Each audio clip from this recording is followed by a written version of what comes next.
आज मी तुम्हाला एका नवीन गुंतवणूक नियमाबद्दल सांगणार आहे, तो म्हणजे 503020 नियम.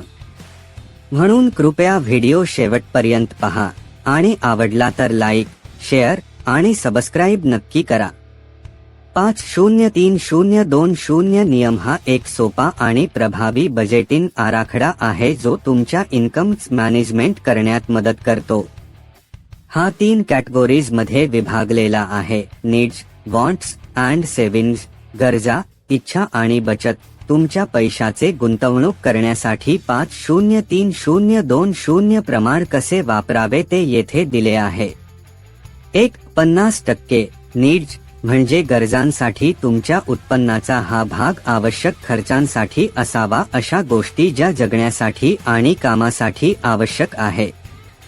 यामध्ये समाविष्ट आहे घरभाडे किंवा गृहकर्ज, रेंट और मॉर्गेज, वीज, पाणी, इंटरनेट इत्यादी उपयुक्त सेवा, utilities, electricity, water, internet etcetera. जीवनावश्यक वस्तू, किराणा सामान, ग्रोसरीज. विमा, आरोग्य, गाडी, घर, इन्शुरन्स, हेल्थ, कार, होम. वाहतूक, इंधन, सार्वजनिक वाहतूक, गाडीचे हप्ते, transportation, gas, public transit, car payments. किमान कर्जफेड, क्रेडिट कार्ड, विद्यार्थ्यांचे कर्ज, minimum debt payments, credit card, student loans. ते 50% कसे गुंतवावे? आर्थिक स्थैर्याला प्राधान्य द्या. Prioritise financial stability. तुमच्या नीड्स आधी पूर्ण करा, कारण हे तुमच्या आर्थिक हेल्थसाठी महत्त्वाचे आहे.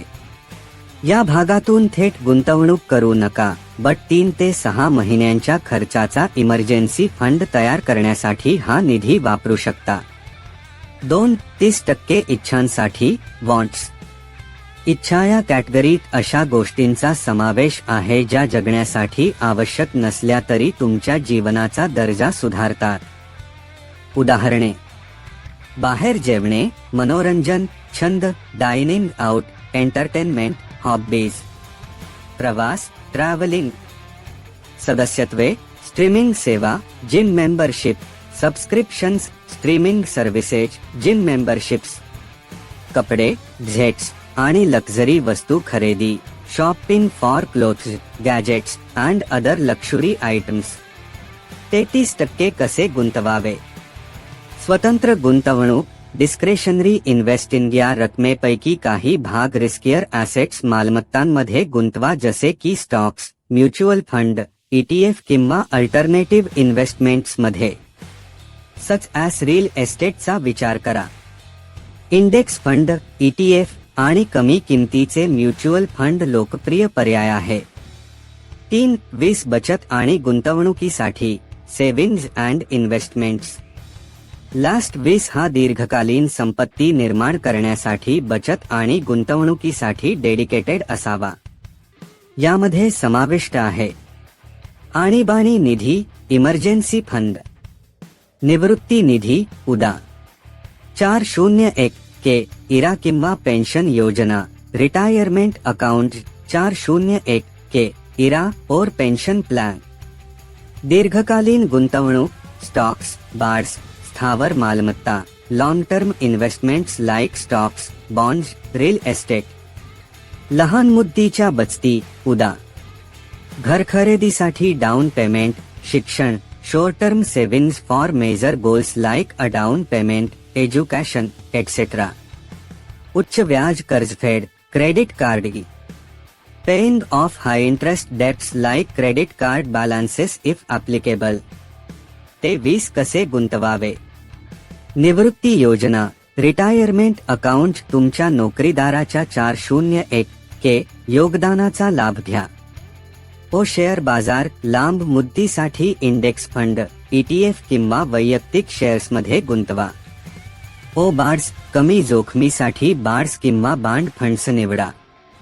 स्थावर मालमत्ता, घर खरेदीसाठी बचत करा. स्वयंचलित साधने, रोबोअडव्हायझर वापरून गुंतवणूक स्वयंचलित करा. उदाहरण: मासिक उत्पन्नाचे विभाजन, example breakdown of monthly income. तुमचे मंथली उत्पन्न 5000 असेल 50% गरजांसाठी 2500 घर, उपयुक्त सेवा, अन्नई. 30% इच्छांसाठी 1500 मनोरंजन, खरेदी. 20% बचत व गुंतवणुकीसाठी 1000 निवृत्ती योजना, स्टॉक्स, बाडसी. यशस्वी होण्यासाठी tips for success. Track and review regularly. वेळोवेळी तुमच्या बजेटचे रिव्ह्यू करा. Emergency fund. रिस्की इन्व्हेस्टमेंट्स असलेल्या गुंतवणुकीपूर्वी इमर्जन्सी फंड तयार करा. Automate investments. गुंतवणुकीसाठी set up automatic transfers set करा. Debt management. उच्च व्याजदराचे कर्ज आधी फेडा. 503020 नियमाचे पालन करून तुम्ही एक संतुलित आर्थिक योजना तयार करू शकता जी आर्थिक सुरक्षा आणि वृद्धीला प्रोत्साहन देते. Both financial security and growth.